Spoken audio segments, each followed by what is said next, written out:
ചാലക്കുടി വ്യാജ ലഹരിമരുന്ന് കേസിൽ മുഖ്യ ആസൂത്രക ലിവിയ ജോസിന്റെ അറസ്റ്റ് രേഖപ്പെടുത്തി. 4 മണിക്കൂർ നേരം ചോദ്യം ചെയ്തതിനു ശേഷം ഷീല സണ്ണിയുടെ മരുമകളുടെ സഹോദരിയായി ലിവിയയുടെ അറസ്റ്റ് രേഖപ്പെടുത്തിയത്. ശരത് തോങ്ങലൂർ ചേരുകയാണ്. ശരത്, ഇത്തരത്തിൽ അറസ്റ്റിലേക്ക് കടന്നിരിക്കുകയാണ്. മാത്രമല്ല, ഷീല സണ്ണിയുടെ മരുമകളുടെ ഒരു പങ്കുകൂടി അന്വേഷണ സംഘം പരിശോധിക്കുന്നുണ്ടല്ലേ?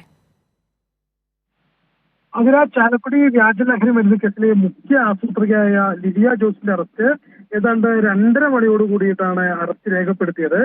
വൈകിട്ട് 5 മണിയോട് കൂടി തന്നെ മജിസ്ട്രേറ്റിന് മുമ്പാകെ ഹാജരാക്കും എന്നാണ് പ്രത്യേക അന്വേഷണ സംഘ തലവൻ VK രാജു നമ്മളുമായി പങ്കുവച്ചിട്ടുള്ള വിവരം. ഇതിൽ ലിവിയും നാരായണദാസും ചേർന്നാണ് ഇത്തരത്തിലൊരു കുറ്റകൃത്യം ആസൂത്രണം ചെയ്ത് നടപ്പാക്കിയത് എന്നാണ് ഇപ്പോൾ പോലീസ് പറയുന്നത്. ഇത് മറ്റുപേർക്ക് പങ്കില്ല എന്ന് പറയുന്നു. ലിവിയയെ കുറിച്ച് ഷീല സണ്ണി സ്വഭാവ ദൂഷ്യം ആരോപിച്ചുകൊണ്ട് ചില ആളുകളുടെ സ്വഭാവ ദൂഷ്യം ആരോപിച്ചിരുന്നു. ലിവിയയുടെ സ്വഭാവ ദൂഷ്യം ആരോപിച്ചിരുന്നു. അതിൽ പ്രതിഷേധിച്ച് അല്ലെങ്കിൽ അതിനുള്ള വൈരാഗ്യത്തെ തുടർന്നാണ് ലിവിയ ഇത്തരത്തിൽ ഒരു കടുങ്കൈ ചെയ്തത് എന്നാണ് പറയുന്നത്.